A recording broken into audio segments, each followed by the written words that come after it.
சர்வா வேலையை இழக்க நேரிடும் என்றும் விரைவில் இமேஜிங் செக்யூரிட்டிஸ் நிறுவனத்திற்கு ஒரு புதிய மேனேஜர் வருவார் என்றும் குயின்சி மாயாவிடம் கூறியிருந்தாள். மாயா இதையெல்லாம் சர்வாவிடம் சொன்னாள். அதைக் கேட்ட சர்வா கொஞ்சம் ஆச்சரியப்பட்டு, "சோ குயின்சி மேடம் இவ்வளோ தூரம் வந்துட்டாங்களா?" என்று கேட்டான். அதற்கு மாயா ஏமாற்றத்தில் பெருமூச்சு விட்டு, "ஆமா சார், அதான் எனக்கும் புரியல" என்றாள். "ஓ, அதனாலதான் என்னோட எல்லா அப்பாயின்மெண்ட்டுகளையும் கேன்சல் பண்ண சொன்னாங்களா?" என்று சர்வா கேட்டான். மாயா ஆமாம் என்று தலையை ஆட்டினாள். அப்போது லிஃப்ட் நின்றது. சர்வா வெளியே வந்து, "குயின்சி மேடம் நாளைக்கு இங்க ஒரு நியூ மேனேஜர் வருவார்னு சொன்னது உண்மைதான்" என்றான். சர்வாவின் இந்த வார்த்தைகளை கேட்டு மாயாவின் முகம் வெளிரிப்போய், "வாட்? ஆனா அப்புறம் நீங்க என்ன பண்ணுவீங்க சார்?" என்று கேட்டாள். அதற்கு சர்வா சிரித்துக்கொண்டே, "என்ன பத்தி நீ ஏன் ஒரி பண்ற?" என்று கேட்டான். மாயா லேசாக முகம் சுளித்து கண்களை தாழ்த்தி, "அதாவது சார், அவங்க உங்களை இப்படி ஃபயர் பண்ணக்கூடாது. நான் உங்க கூட ரொம்ப நாளா ஒர்க் பண்றேன். நீங்க இந்த கம்பெனிக்காக எவ்வளவு ஒர்க் பண்ணிருக்கீங்கன்னு எனக்கு ரொம்ப நல்லா தெரியும்" என்றாள். சர்வா ஒரு கணம் மாயாவை பார்த்துவிட்டு, "ஆமா, என்ன ஃபயர் பண்ண போறாங்கன்னு உனக்கு யார் சொன்னது?" என்று கேட்டான். அந்த நேரத்தில் அவர்கள் இருவருமே சர்வாவின் கேபின் உள்ளே நுழைந்தார்கள். அப்போதுதான் சர்வா சொன்னதைக் கேட்டு மாயா மிகவும் அதிர்ச்சி அடைந்து, "நீங்க தானே இப்ப சொன்னீங்க நாளைக்கு நியூ மேனேஜர் வருவார்னு. ஒரு கம்பெனிக்கு எப்படி 2 மேனேஜர் இருக்க முடியும்? எனக்கு ஒன்னும் புரியல சார்" என்றாள். சர்வா உடனே, "உனக்கு எந்த குழப்பமும் வேண்டாம். நாளைக்கு வரப்போறவர் தான் இனிமே இந்த கம்பெனியோட மேனேஜர். நாளைக்கு எனக்கு ப்ரொமோஷன் கிடைக்க போகுது" என்றான். அதை சொல்லும்போது சர்வாவின் முகத்தில் ஒரு புன்னகை தோன்றியது. "இப்ப சொல்லு, நீ வேற எங்கேயாவது வேலைக்கு போக விரும்புறியா, இல்ல இமேஜிங் செக்யூரிட்டிஸ்லயே இருக்க போறியா?" என்று கேட்டான். அதைக் கேட்ட மாயா ஒரு கணம் சர்வாவை முறைத்து பார்த்தாள். அவள் முகத்தில் பயம் இன்னும் இருந்த போதிலும் அவள் உள்ளுக்குள் மகிழ்ச்சியாக இருந்தாள். "சார், நீங்க எங்க வேலைக்கு வர சொன்னாலும் அதுக்கு நான் ரெடி. அதுக்கு முன்னாடி நீங்க எந்த கம்பெனிக்கு டிரான்ஸ்ஃபர் ஆக போறீங்க? புரோட்டான் இல்லல்ல?" என்று கேட்டாள். புரோட்டான் என்ற பெயரை கேட்டதும் சர்வா சிரித்தான். எஸ், அது புரோட்டானே தான். எனக்கும் அந்த டைகருக்கும் நல்ல ரிலேஷன்ஷிப் இருக்குது. அதனால நான் சொன்ன உடனே அவன் குயின்சி மேடமா அங்கிருந்து ஃபயர் பண்ணுவான்" என்றான். அதைக் கேட்ட மாயாவின் கண்கள் விரிந்தன. அவள் மெதுவாக, "சார், உண்மையாவா?" என்று கேட்டாள். அதைக் கேட்டு சர்வா சத்தமாக சிரித்துக்கொண்டு, "கம் ஆன் மாயா, புரோட்டான் மாதிரி ஒரு பெரிய கம்பெனில எனக்கு வேலை கிடைக்கும்னு நீ நினைக்கிறியா? நான் வேற ஒரு கம்பெனிக்கு டிரான்ஸ்ஃபர் ஆக போறேன். அது நடக்கும்போது அது எந்த கம்பெனின்னு உனக்கே தெரியும்" என்றான். அதைக் கேட்டு மாயா நிம்மதி பெருமூச்சு விட்டாள். ஒரு கணம் சர்வா சீரியஸாக இருப்பதாக அவள் உணர்ந்தாள். "சார், இன்னொரு நியூஸ் நான் உங்ககிட்ட சொல்லணும். நான் நம்மளோட கம்பெனி ரிப்போர்ட்ஸை பார்த்தேன். லாஸ்ட் 3 மாசமா நம்ம கம்பெனியோட growth ரொம்ப நல்லா இருக்குது. 2-3 மாசத்துக்கு முன்னாடி பேங்க்ரப்டாக இருந்த நம்ம கம்பெனி இப்ப டாப் செக்யூரிட்டி கம்பெனிஸ்ல ஒரு கம்பெனியா வந்திருக்குது" என்று மாயா மென்மையான புன்னகையுடன் சொன்னாள். மேலும், "இதுக்கெல்லாம் காரணம் நீங்க மட்டும்தான் சார். உங்களால தான் இது எல்லாம் பாசிபிள்" என்றாள்.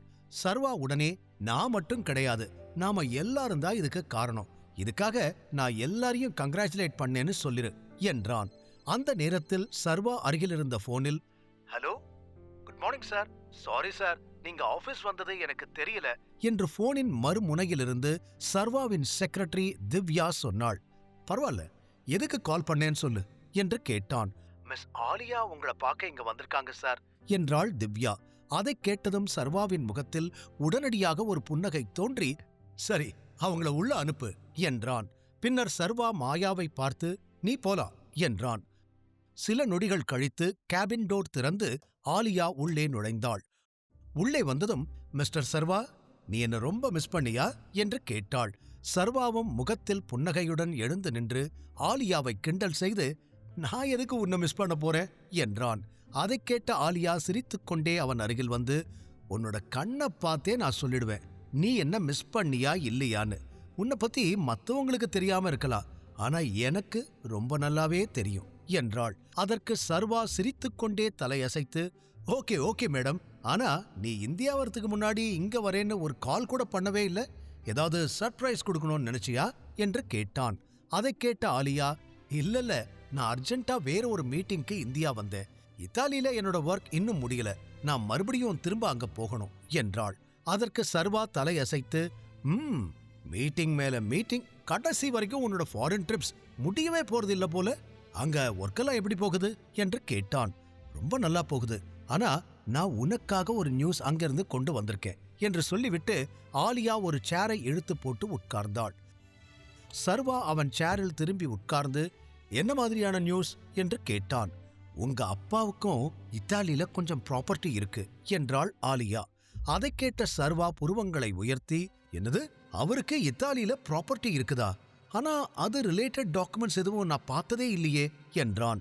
அதற்கு ஆலியா, உங்ககிட்ட எந்த டாக்குமெண்ட்ஸும் இருக்காது சர்வா. ஏன்னா அதை வேற ஒருத்தங்க ஹேண்டில் பண்ணிக்கிட்டு இருக்காங்க. ஆக்சுவலி அவரும் உங்க அப்பா மாதிரி பெரிய ஆளுதான். அந்த ப்ராப்பர்ட்டி ஃபுல்லா உங்களோடது இல்ல. உங்க அப்பாவுக்கு அதுல கொஞ்சம் ஷேர்ஸ் இருக்குது. இப்போ சீன் என்னன்னா, அந்த இத்தாலி ஆளுங்களுக்கு டைகர், அதாவது நீ திரும்பி வந்துட்டேன்னு நியூஸ் போயிருக்குது. இன்ஃபேக்ட் நானே அவங்க கிட்ட பர்சனலா பேசி கன்ஃபார்ம் பண்ணேன். ஆனா என்று நிறுத்தினாள். சர்வா உடனே ஆனா என்ன என்று கேட்டான். ஆனா அதுல அவங்களுக்கு கொஞ்சம் கூட சாட்டிஸ்பாக்சன் இல்ல.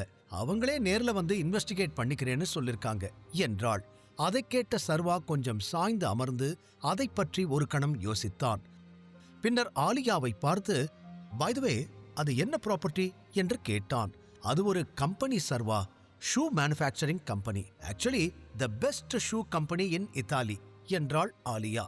சர்வா வெளியே ஜன்னலை பார்த்து கொஞ்சம் யோசிக்க ஆரம்பித்தான். இந்தியாவில் உள்ள எல்லாவற்றையும் சரி செய்திருந்தாலும் வெளிநாட்டில் மீதமுள்ள தனது நிறுவனங்களின் குழப்பம் இன்னும் பரவி இருப்பதாக அவன் உணர்ந்தான். மறுபுறம் அதியமான் வீட்டில் வேதிகா கோபமாக ஒரு பையையே பார்த்து கொண்டிருந்தாள். அந்த பையில் நிறைய பணம் இருந்தது. அப்போது யாரோ மெதுவாக கதவை தட்டினர். வேதிகா கதவை திறந்தபோது வெளியே சித்ரா நின்று கொண்டிருந்தாள். அவளை பார்த்தவுடன் வேதிகா, நல்ல வேளை நீ இங்க வந்த, தேங்க் காட் என்று சொல்லிவிட்டு வேதிகா சித்ராவை உள்ளே அனுமதித்தவுடன் அவள் உடனடியாக மீண்டும் கதவை பூட்டினாள். யாரும் தட்டாமல் உள்ளே வரக்கூடும் என்று அவள் பயந்தாள்.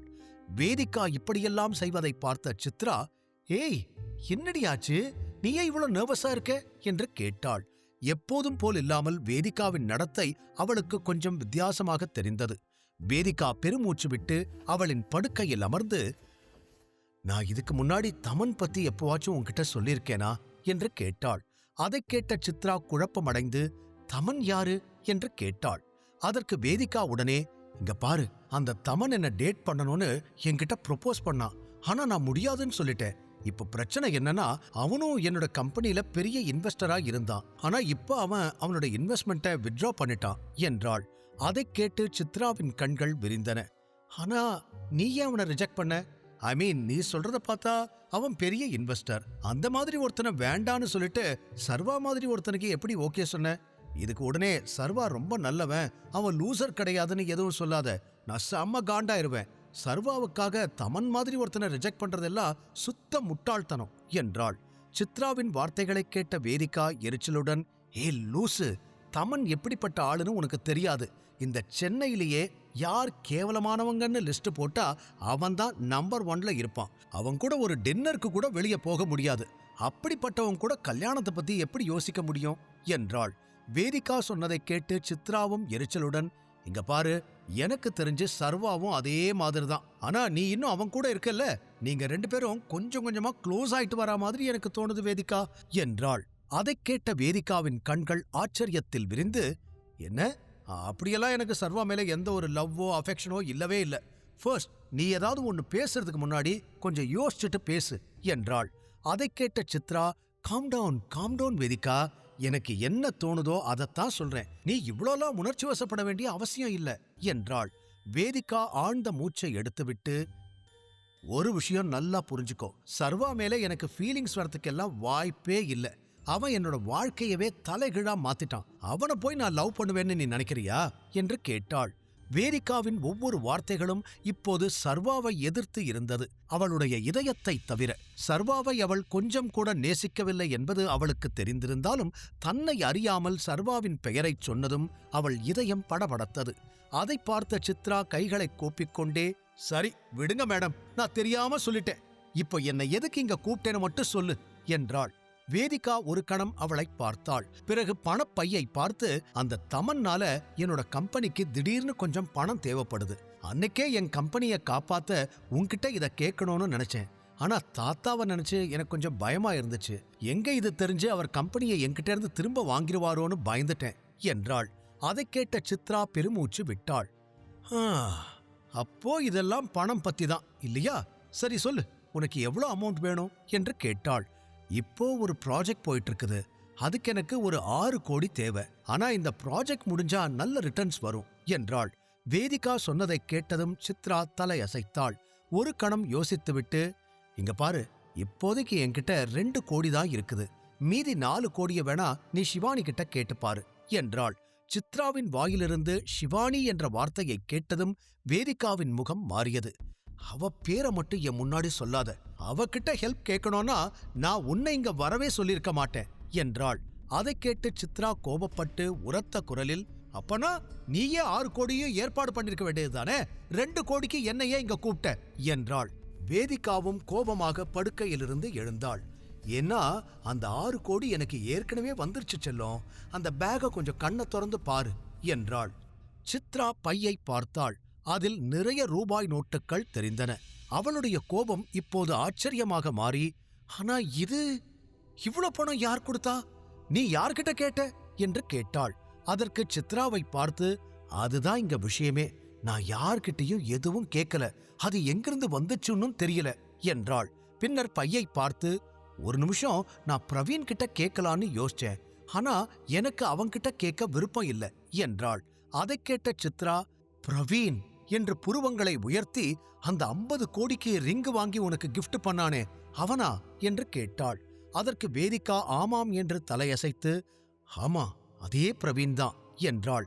இதை கேட்ட சித்ரா சிரிக்க ஆரம்பித்து, அப்ப கண்டிப்பா இந்த பணத்தை அவன்தான் அனுப்பியிருக்கணும். ஏன்னா 50 கோடிக்கு ரிங்க கிஃப்ட் பண்றவனுக்கு இந்த 6 கோடிலாம் ஒண்ணுமே இல்லை. ஆனா அவன் எந்த மெசேஜோ இல்ல ஏதாவது இன்ஃபர்மேஷனோ அனுப்பலையா என்று கேட்டாள். வேதிகா உடனடியாக டேபிளுக்கு சென்று கண்ணாடிக்கு அடியில் வைத்திருந்த ஒரு நோட்டை எடுத்தாள். இதுதான் இந்த பேக்ல இருந்துச்சு. இதுல என்ன எழுதி இருக்குதுன்னு கூட எனக்கு புரியல. ஃபர்ஸ்ட் இது அந்த பிரவீனோட வேலைன்னு தான் நினைச்சேன். ஆனா இத பார்த்ததுக்கு அப்புறம் எனக்கு இன்னும் குழப்பமா இருக்குது. என்னன்னு தெரியல. ஆனா ஏதோ ஒரு ரீசன்னால அவனுக்கு கால் பண்ண எனக்கு மனசு வரமாட்டேங்குது என்றாள். அதை சொல்லிவிட்டு வேதிகா அந்த நோட்ஸை சித்ராவை நோக்கி நீட்டினாள். அடுத்து என்ன நடக்கப் போகுது? அந்த நோட்ஸில் வேதிகாவை குழப்பியது என்ன? பிரவீன் அந்த பணத்தை அனுப்பினானா அல்லது சர்வா சம்பந்தப்பட்டிருக்கிறானா? சர்வா எப்படி தனது இத்தாலிய நிறுவனத்தின் மர்மத்தை அவிழ்ப்பான்? முழு கதையையும் கேட்டு மகிழ பாக்கெட் FM ஏபி டவுன்லோட் செய்யுங்கள். லிங்க் டிஸ்கிரிப்ஷனில் கொடுக்கப்பட்டுள்ளது.